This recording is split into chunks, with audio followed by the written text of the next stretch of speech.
What's up, guys?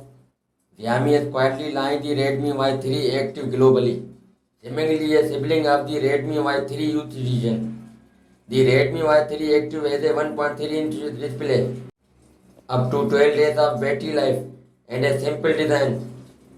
And price of the Y3 40 United States dollars. The Redmi Y3 Active is the globally version of the Redmi Y3 Youth Edition. The launch last month in China. Now talk about the specifications. The Redmi Y3 Active has a 1.3 inches LCD display that resolves at the 240 by 280 pixels and large panel peaks at 450 nits. The 47 smartwatch has a 289 mAh battery that is rated for between 8 and 12 days of usage, depending on how heavily you use its features. Moreover, Redmi includes heart rate and SP02 sensors, but no GPS or NFC modules. The Redmi Y3 Active is 580 water resistant and supports Bluetooth voice calls via paired smartphone thanks to built-in microphone and speaker.